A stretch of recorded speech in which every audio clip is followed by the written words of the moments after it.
What's going on, everybody? Welcome into tonight's edition of the Intermission Podcast. I am your host, Jonny Highrolla, and I'm joined, as always, by my co-host, Flacko, Rosey. Rosey, how we doing this Sunday evening? Oh, we are chilling, my brother, of course. Cruising into the drag of Monday, but, we're trying to keep a positive mind. I got this USA-Mexico game on my computer. Been heavy into the USA soccer today. Big supporter, I suppose. But, yeah, other than that, I'm chilling. How about you, my friend? How are you? How are you doing? It's been going good. Aside from the baseball pre-All-Star break, just kind of in a whirlwind, just kind of just running in circles, really, before the All-Star break with 500 results. But other than that, I mean, the summer league's been good. It's been treating us well. Really just looking forward to the second half of baseball season, and then upcoming, we're going to have all of our football previews coming up, guys. So a lot to look forward to in terms of the video and the podcast content. I'm really looking forward to getting to there because it is the dog days of summer. Yeah, they talk about the players needing a break when it comes time for the All-Star break. But the handicappers and the gamblers who are out there every day, boots on the ground, we need a break too. And well, we're not going to take a total break. We are obviously talking about wagering on the home run derby, but we need a break in terms of not seeing all these games on our board and not having to pick through them. I can tell you that. Yeah, just a couple days away from the baseball betting boards, I think is going to do us some good. I mean, we just kind of hit a snag here pre All-Star break, just because first and foremost, when NFL or not NFL, when NBA and NHL finish up, the odds makers now have two less sports to worry about, and quite frankly, two sports that people kind of care more about in terms of the betting landscape.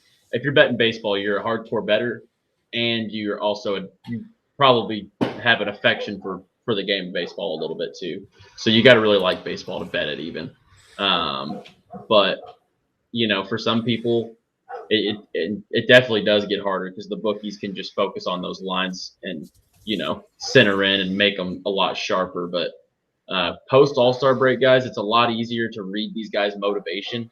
Now teams are going to be going down the home stretch. They're about to make these trade deadline moves and finalize their rosters for the home stretch to make a run to win their division, clinch their playoff spot, clinch a wild card spot. It's a lot easier to handicap the MLB in the second half of the season, in my opinion, because the motivation is clear. We're going to be a lot more focused on the trendy aspect going into and a number based approach going into the second half. We definitely did bring up the motivation, and that's something that you're going to be able to key in on. Teams that are making a playoff push, fighting for wild card spots. Especially but at the same time, there's going to be a lot of games that you're going to want to stay the F away from in those tightly packed wild card games between the Indians and the Twins and the Rays. All those teams are so close together. That's why I think that we have seen ourselves have a little bit more difficulty finding the value in the game-to-game approach as the MLB season has wore on. But, we'll put our nose back to the grindstone and we'll get after it. But let's get into some of the fun stuff. It is the All-Star break. You trying to talk a little derby, or you want to talk a little women's soccer first? I mean, we can just briefly touch on the women's soccer. Biggest news of the weekend, probably, other than the nuclear earthquake that was Kawhi Leonard making his decision. We'll get to that in a little bit. The women's national team takes home the World Cup. They repeat their title in France this time. They take down the Netherlands 2-0, and kind of just affirmed what we already knew. We knew we were going to win from the start. They never even were challenged, really. England could have beat them, but there were some questionable penalties there. But Yeah, the Yeah, USA dominated. No that surprise. English game was semi-close. They ended up being a minus 500 favorite against the Netherlands. So nobody was expecting the USA to lose. I saw somebody tweet. I'm not watching the game because I mentally attended the trophy ceremony a couple weeks ago, basically just affirming that the general consensus was this was a walk away for the U.S. Right. It is kind of hilarious that our women's team is so dominant and yet our men's team struggles to qualify for the World Cup. But Not even struggles to qualify. Didn't qualify. didn't qualify. I mean, I guess we're in the Gold Cup final right now, but I don't even know who's in the Gold Cup. I don't even know who we beat to get here.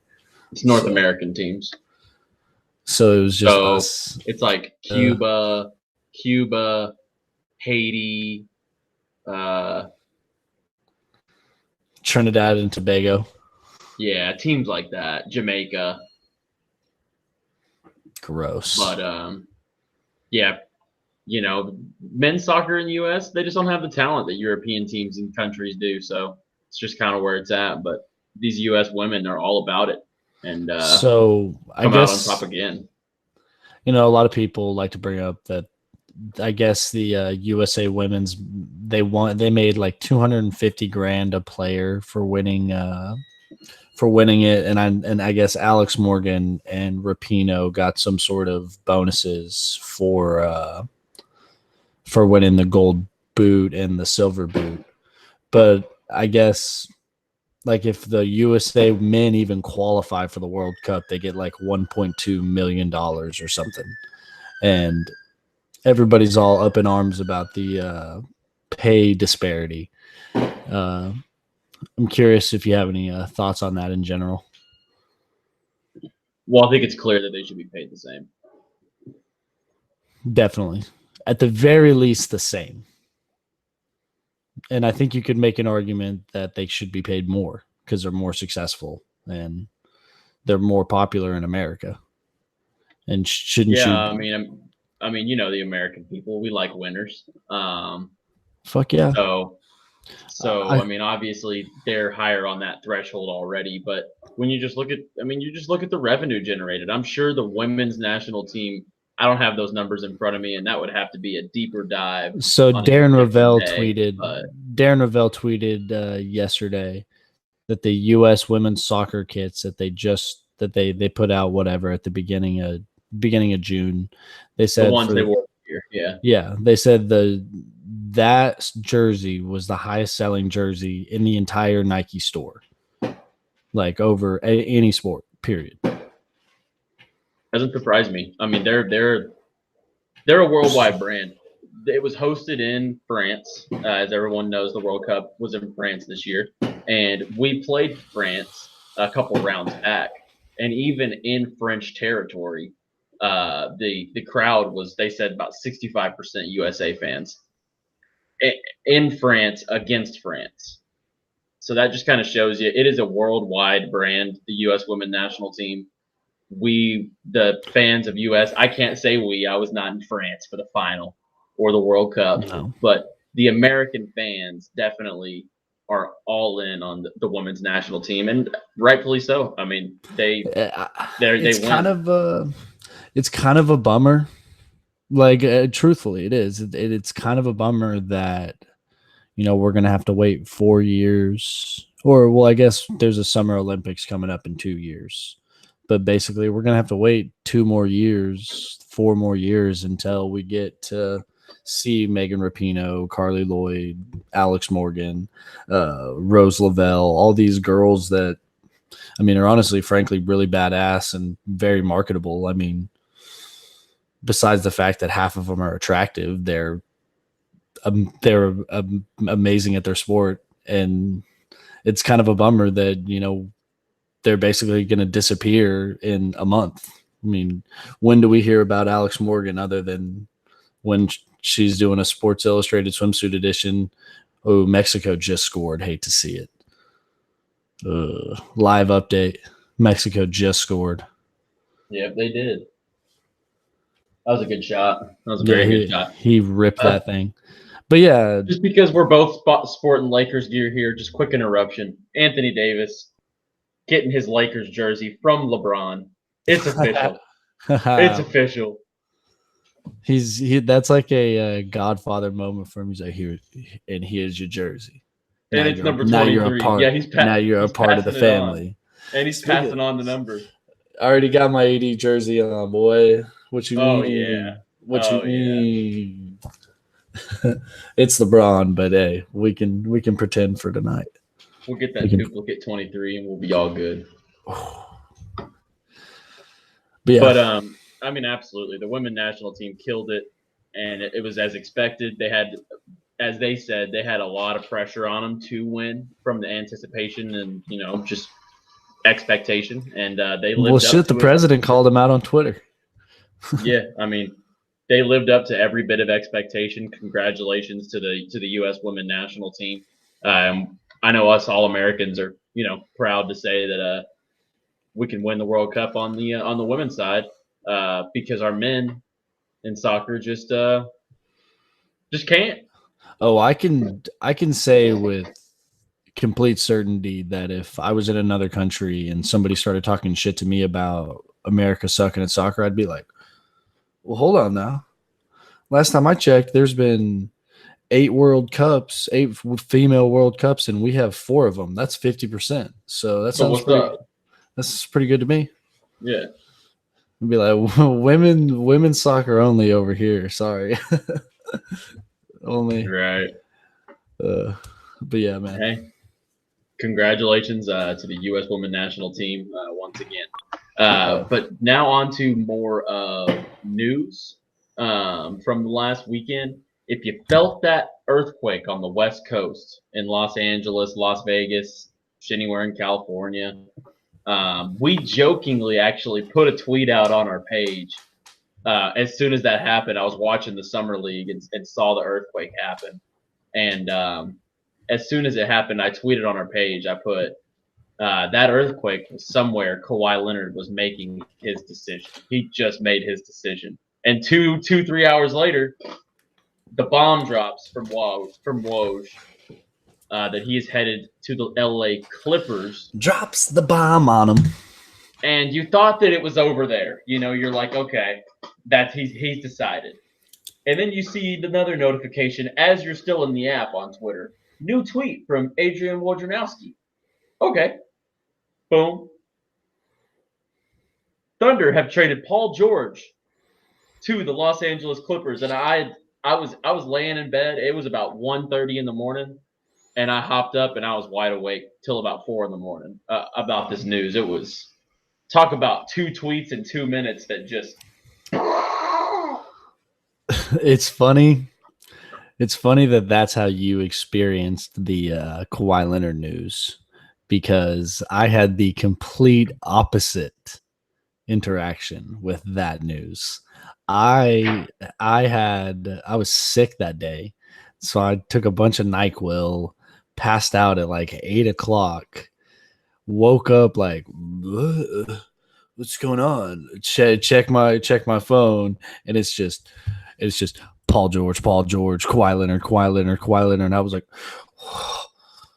wait. I fall asleep early one night and the NBA explodes. Like, what is this? It was craziness. It was craziness. So, I mean, for anybody that doesn't know exactly how it went down, Kawhi Leonard basically walked into a meeting with the biggest dicks in the NBA and said, these are my list of demands if you want me to sign here. And all the teams basically did what they could to meet their demands. And at the end of the day, when the Steve Ballmer and Jerry West made the move to trade for Paul George, Kawhi Leonard said, taking my talents to LA, but not the Lakers. Hate to see it. And honestly, I really respect it. Like, I respect it completely, because he had the opportunity to take what people would call the easy way out, partner up with LeBron and Anthony Davis, and He saw all that hate KD got on Twitter, and he was like, "Nah." And Kawhi's that type of guy. He said in an interview a couple years ago, I would rather beat LeBron than play with him. Yeah, and I don't really think it was like That's not a knock on the guy. That's just a nah. competitor. That's a competitor. And since you brought up LeBron, I don't think it was Kawhi saying, "No, I don't want to be on LeBron's team." I No. think I think at he the wanted end, to create at a the end of the day, greatness in LA now. I mean, like, look at the LA basketball now. and to be honest, now this could be a hot take, but Steve Ballmer has always said that he wants to move the Clippers. And he now has a team that is legit enough that you could take this team, move it to Seattle, and they would be an instant super team. Big time See, they'll market. stay in LA, but they need to get their own stadium. That's my thing is if you're the Clippers and you have Paul George on your team and Kawhi Leonard, why are you sharing a Come on, stadium? you're paying rent to the Lakers. Come on.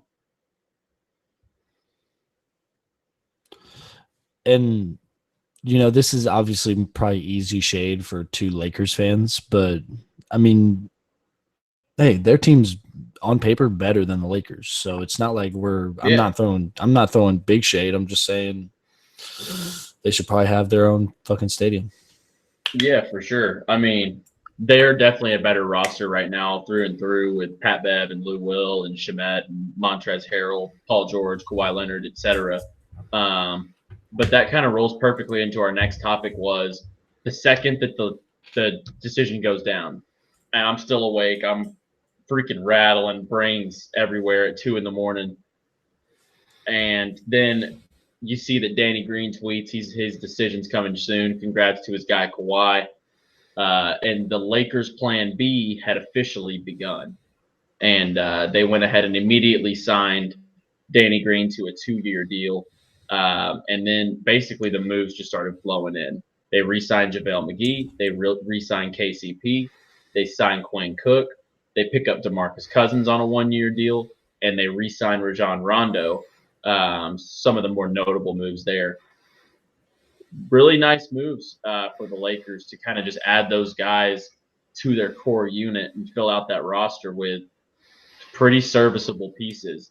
The Lakers are doing a pretty good job of putting together a roster when people thought that they might not be able to with the free agents that were left.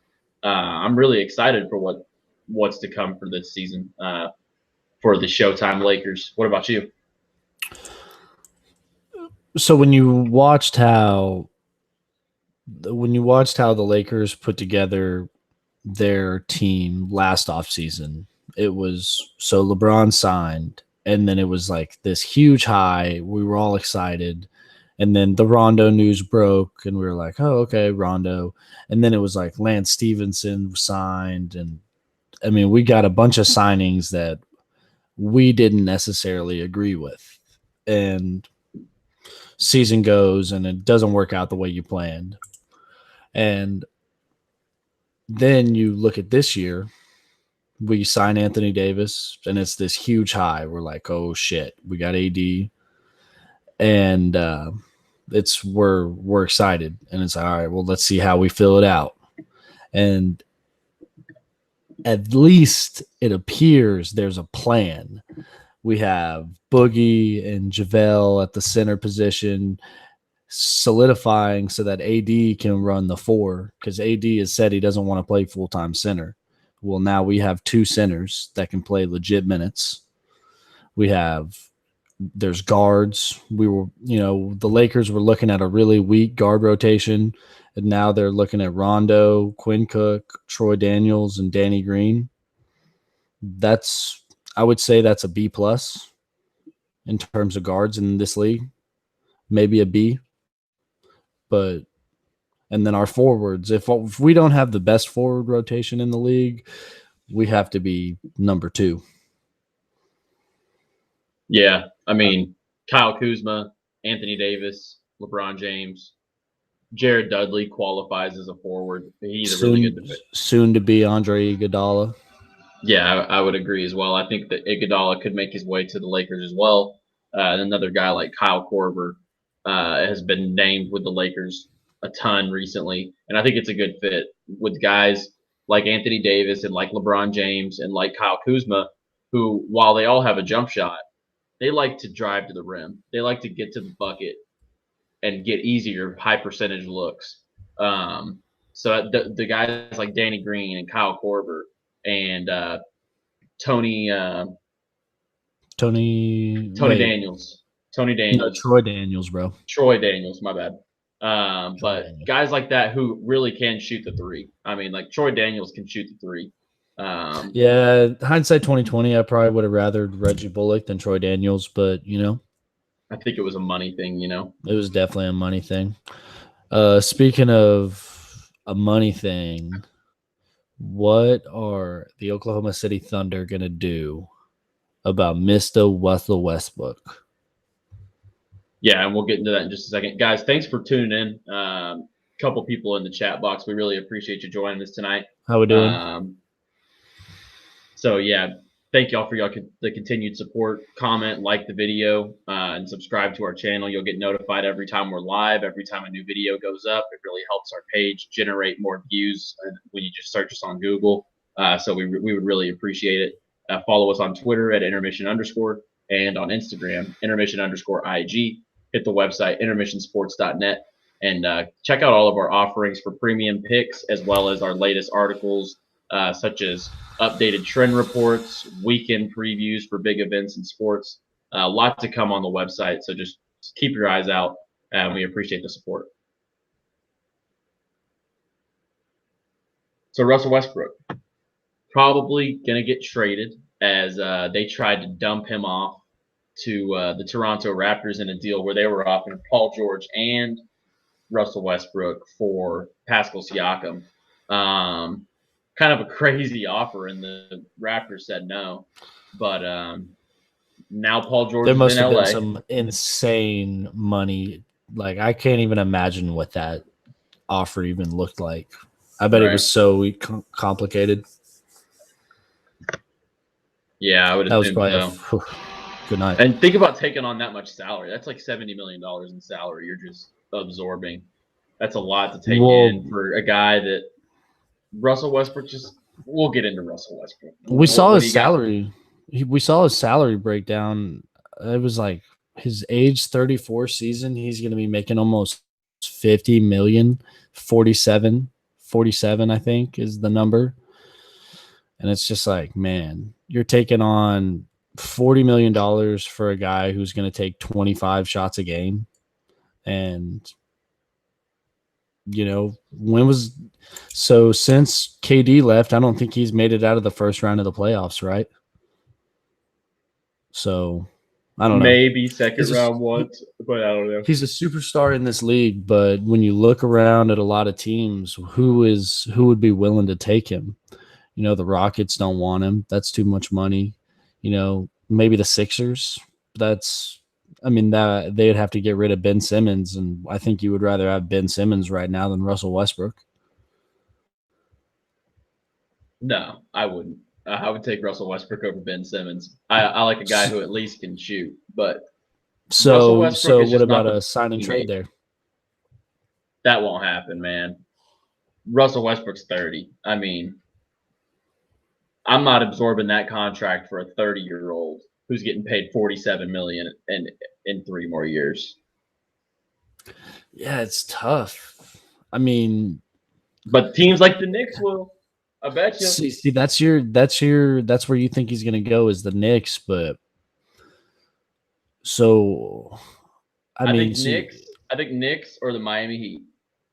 And if he goes to the Heat, him and Jimmy Butler are just boom. But the Heat have Goran Dragic, and that's a lot of money to that's a lot of money in your point guard position that you can't really eat. They would have to get rid of one. They are still shopping Dragic though. Well, they're trying to shop. Like Dragic is the same problem. It's like, hey, do you want to sign this 30-year-old that has $30 million on his contract? And you're just like, well, not really. I don't. Right. Not when there's a million point guards in the NBA that are serviceable. I mean, Quinn Cook's not great, but he just played finals minutes and he signed a $3 million deal or whatever with the Lakers. Like, nobody needs Goran Dragic for $29 million. So on Russell, the Knicks, I guess, but after those deals they were signing, it looks like they're not trying to take any big contracts. Seems like they didn't even want a meeting with Kawhi. I don't know what the Knicks are doing, to be honest. I got no trading with idea. somebody, you don't got to meet with the player. You just got to negotiate with the other team. So if they want to offload some deals and some draft picks and get Russell Westbrook. What I will say is, like, when I do the mental Photoshop of the, like when the NBA trade rumor happens, it's like the Photoshop jerseys happen real quick. And when I put Russell Westbrook in a New York Knicks jersey in my head, I can see that. Like, that makes sense in my brain. But I kind of want the Pacers to go after Russell, unite Oladipo and him back together. Something. That's so stupid. What? I know it's gross, but I don't know. There's really not a lot of good places for him. No, I mean, I don't.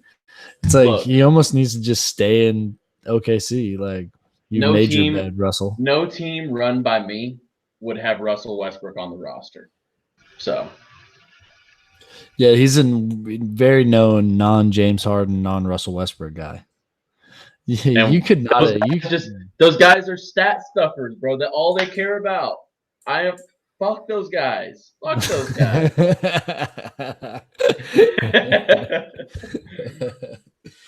There's my little candid moment with James Harden. You heard it. We need more of those Thunder players, bro. Fuck them. Bro, I was about to say, you had to be absolutely disgusted by that 2012, 2013 Thunder team. That must have. I like KD, but like, God. You got any love for Thabo Sefolosha? Or you hate him too? Tabo's got the 3-and-D, you know. Bro, he got his leg broke by a cop and then won like a lot of money from New York. That was like, you remember that? Yeah. That was like a kind of a semi-crazy story. Speaking of Thabo Sefolosha. Definitely a crazy story.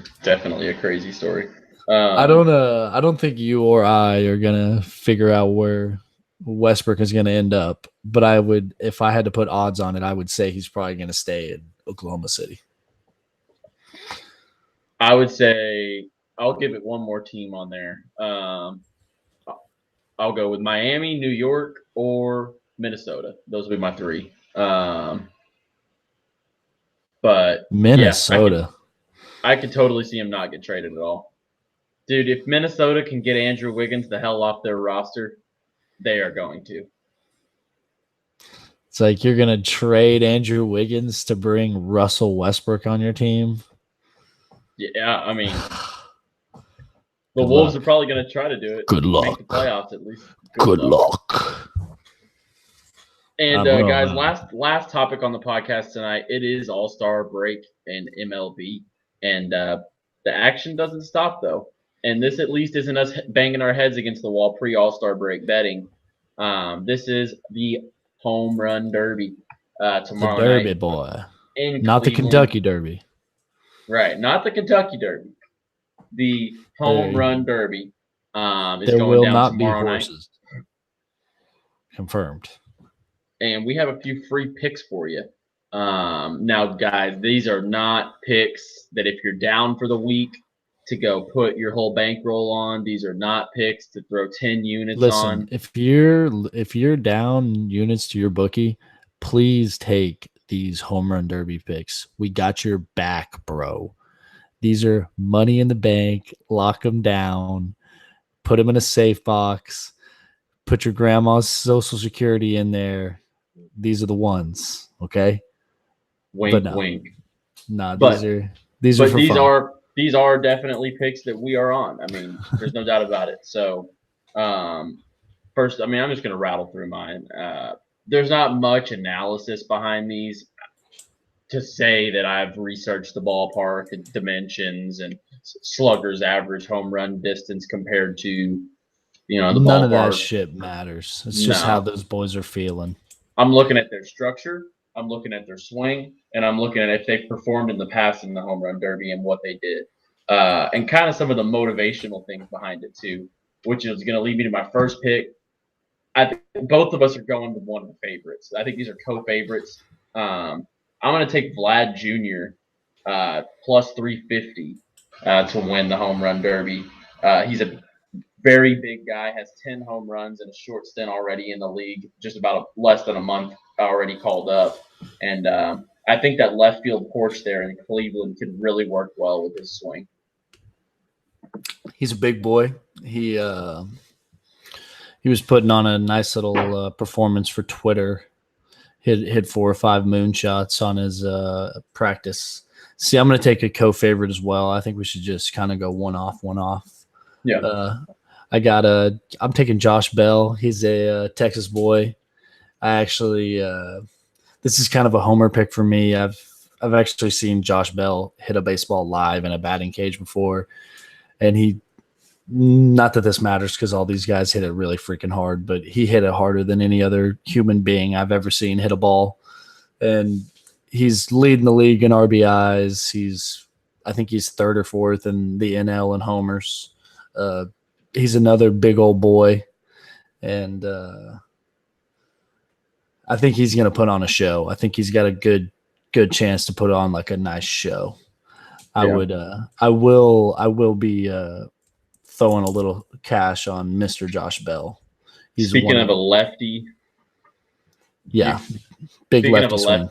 Yeah, speaking of a lefty with a big swing, I'm gonna go just segue off that. I'm on Jock Peterson plus 650.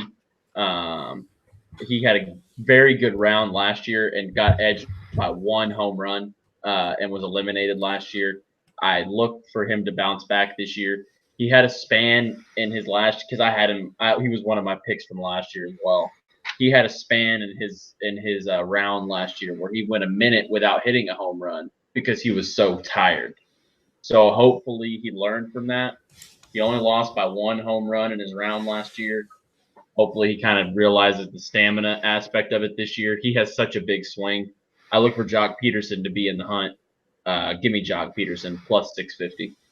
That will not be a popular pick, I imagine, based off of his previous performances. So if you hit that one, that'll definitely be a nice one.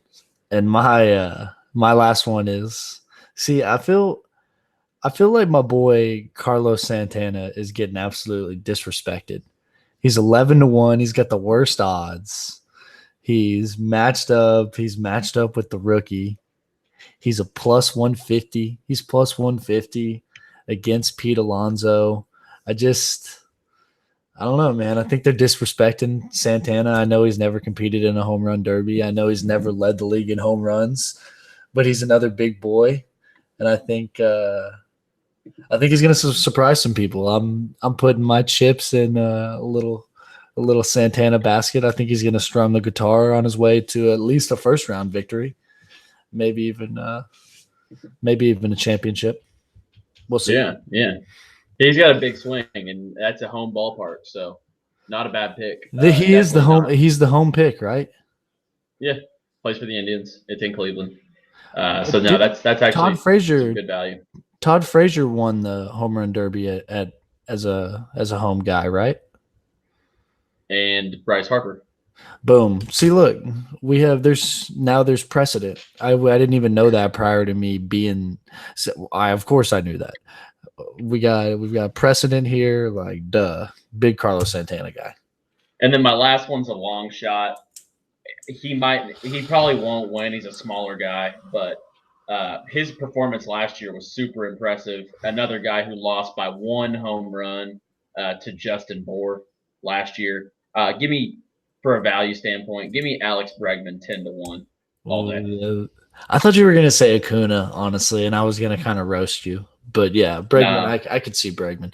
The thing about Bregman is he doesn't have a big swing, but he's got a short, compact swing, and like if he's in like a good zone in the batting cage, he could go out there and surprise a lot of people as well. I I mean, think 10-1's just a little high. Basically, is why I'm on that one. listen, all those boys from Houston absolutely rake. Like you could probably put Jose Altuve in a home run derby and he'd pop off more than a couple. So, Yeah, I mean, he's not. It's weird to me that Bregman's doing it. He's not the biggest home run guy they have, right? Who's like their home run hitter? Correa maybe, or Michael Brantley. I don't know. I would say Springer if he's healthy, but Oh yeah. But Springer isn't healthy right now, correct? right. I mean, their best player this year has been Michael Brantley. Yeah, he's. They just pick him up and they start balling. And Astros fans out there, that is not me saying that Michael Brantley is better than Jose Altuve. Don't get it Or twisted. This season, y'all's best player has been Michael Brantley. That Garrett doesn't Cole. mean that Jose Altuve is a worse player than Michael Brantley. But this season, performance-wise, Brantley has been an absolute stud, and that was a great pickup in the offseason. Yeah, it was. He has been a stud. I was like really surprised that he was leading. He was a leading vote getter for the outfield All Stars, and then I kind of looked at his slash line. And I was And like, you were "Holy like, shit!" wow. It's like, "Holy shit!" Guys like second in the league in RBIs, like third in the league in outfield assists. Like he's playing fantastic defense, offense. Yep. Helps when your team's one of the best in baseball. That's it's normally a positive. Definitely normally a positive. Shit, no. I don't think I got anything else on the home run derby. It'll be interesting. Yeah. The All Star It'll be game's gonna interesting. suck. Nobody's gonna care Yeah. about that. Notice, guys, we're not giving out free picks for the All-Star game. Hate So to see it, but that's the night we're taking off. I mean, we were talking pre pod that they should just get rid of All Star games in general. Just scrap them all. Just, I mean, if you want to make it like an accolade thing, like he made the All Star Here's game. your All-Star team. Yeah. Right. So that, you can have it on your Wikipedia page when you're trying to make the Hall of Fame. Like, that's fine. But I think we're good on watching it. Yeah. I mean, I agree. can you imagine, like, if Joey Gallo, like, fucking tears his ACL or some shit on a fake ass game? Like, how stupid would that be? Oh, that would be terrible. I hope John Daniels doesn't even let him play. To be honest, I'm not that worried about that. But fuck that, bro. It's a fake game. It's like it either should way, be a day off. It should just be like why are we making like they play 162 baseball games and on their 1 week off we're gonna make them play another baseball game? Like what? I don't know. This is baseball's the maybe Midsummer Classic. this is my old man yelling at clouds moment for sure. These dang kids and their all-star game. Well, guys, we are running low on time. Just No, once you again, cut me off now. I had to. The Do clock's it. ticking. Guys, we appreciate you tuning in.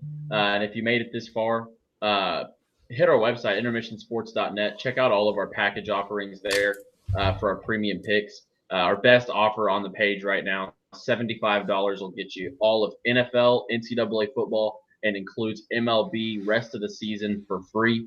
That's only $75 for all of that together. So you're getting 3 sports for the price of what really would be the typical package for about 5 months. You're going to get 7 months of picks, $75 for our best sports, NFL and NCAA, including the rest of MLB. There's not a better offer we have on our page right now, and arguably that's the best offer we've ever run on our page.